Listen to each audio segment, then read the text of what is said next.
O'Reilly, host of the No Spin News on BillO'Reilly.com, author of the upcoming book, Confronting Evil, Assessing the Worst of the Worst. You can find his contact online, YouTube.com/Bill O'Reilly. Bill, good to see you, as always. In the book, I got an advance copy. Everyone should pre-order. It is fabulous. You paint a very clear picture of Vladimir Putin and his evil. Do you believe that Donald Trump is clear-eyed on who he is dealing with and thinks, quote, wants to make a deal for me? I'm going to have to theorize a little here. I don't like to do that. I'm a fact-based guy, and the chapter on Putin and confronting evil is 99% facts. I think that Vladimir Putin is mentally ill, and that it has gotten worse in the last 4 years because Donald Trump was able to reason with Putin from 2016 to 20. You'll remember that Putin really didn't do anything shocking. He was still annoying and tried to interfere and, does what Putin does. But he didn't do anything like seize Crimea or anything to provoke the world. Once Biden got in, then everything changed. And I think Putin, in his megalomaniacal, whatever you want to say, has gotten a lot worse, and Donald Trump did not anticipate that. He thought he was getting the same evil Vlad that he had in 2020, but he's so much worse. So therefore, any kind of a negotiation, as you pointed out accurately, is very fraught, because you're not reasoning with somebody who's looking at, well, positive and negatives. You're looking at somebody who enjoys inflicting death and destruction, who likes it. And to get him to back off, the only way I can see it is if Putin feels that he himself is in physical jeopardy, that his own people will rise up and throw him out. And that could happen with strict economic sanctions. Yep. It could, but it has not. And so far, Donald Trump has been completely unwilling to do that. We all saw it, right? Where he said that he wanted a ceasefire or he would be very angry. Take a listen. I want to see a ceasefire rapidly. I don't know if it's going to be today, but I'm not going to be happy if it's not today. I don't think you need a ceasefire. If you look at the 6 deals that I settled this year, they were all at war. I didn't do any ceasefires. But Trump had promised very severe consequences. Is Vladimir Putin seeing the strength that you say he needs to see? And why is Trump so reluctant to do what you, so many others, what anybody who's studied Vladimir Putin knows needs to be done? Because he wants to do it the positive way, in the sense that he doesn't want to risk nuclear war.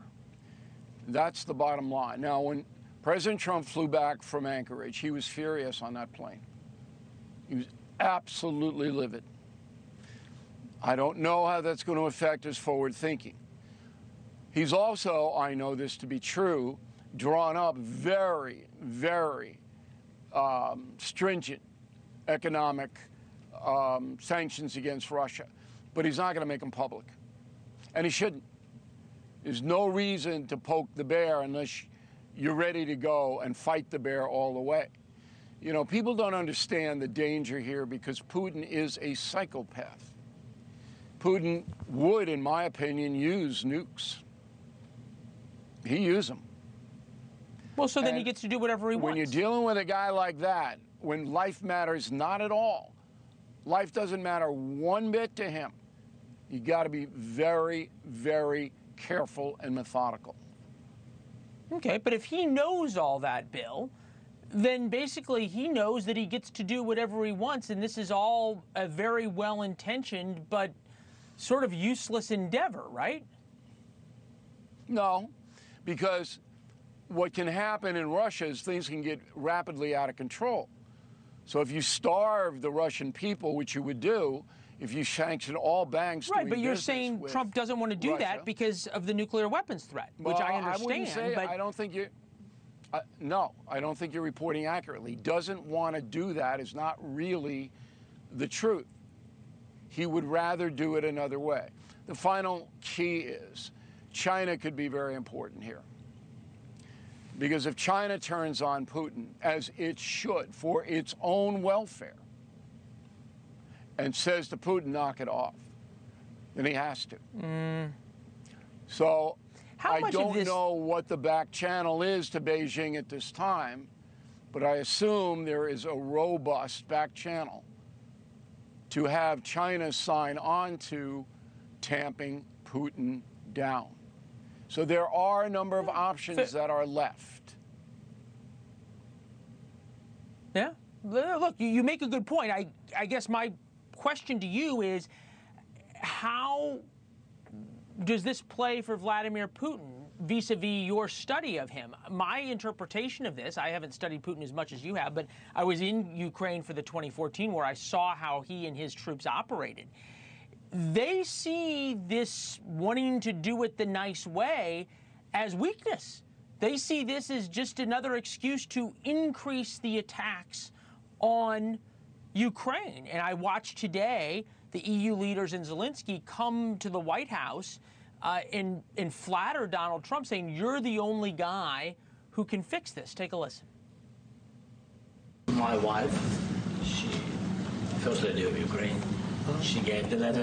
It's not to you, to your wife. I really want to thank you, President of the United States, dear Donald, for the fact that you, as I said before, broke the deadlock. We had the largest trade deal ever agreed, and now we are here to work together with you on a just and lasting peace for Ukraine. The path is open. You opened it last Friday. Something is changing. Something has changed thanks to you. I think in the past 2 weeks we've probably had more progress in ending this war than we have in the past 3.5 years.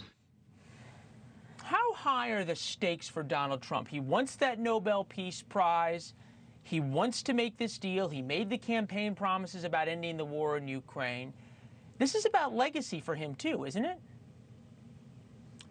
Yes, it is. There's no doubt about it. That's why I was so furious when he came back from Anchorage, because Putin made him look bad. But consider this. Today, as you just showed, and you have a very excellent correspondent in the Ukraine, NewsNation does, Putin launched rockets. He blew things up. That's not a rational man.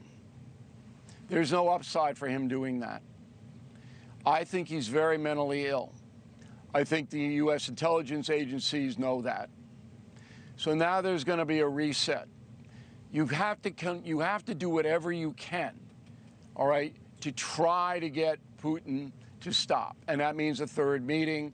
It means this. It means that. You've got to placate him to some extent. But the bottom line is you're not dealing with a rational person here. You're dealing with a person who would kill millions of people. So you've got to be very methodical. But the way to get him is Putin doesn't want to die. Putin, listen to me. Right. Putin does not want to die. All narcissists are that way. He doesn't want to die. But if the world, including China, lines up against him and starves Russia, Putin will die. His own army will kill him. That's what he fears the most. Okay, so I think you're making the case for putting these sanctions on now, for doing this now and not continuing to show weakness to Vladimir Putin. But then at the same time, you're saying it makes sense what Trump is doing of continuing to give him more concessions. So which one is it? Well, it doesn't have to be either, and I'm not in a position to say how much time President Trump should give Putin. That's ridiculous.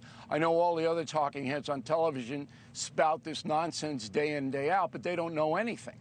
They're just lying. They have no idea what's going on. I do. You try to get this thing under control, but at the same time, you know you might fail, and you have to have a plan B. But is there a time limit on the plan B? No, there's not at this point. Might there be next week? Sure. Trump may send Witkoff over to Moscow and say, hey, Vlad, you got a week to knock it off. And if you don't, all hell's coming down on you, believe me. That could happen. But right now, Trump's doing the correct thing and trying to Wasn't the get last this deadline thing Friday, Bill? settled. Was what?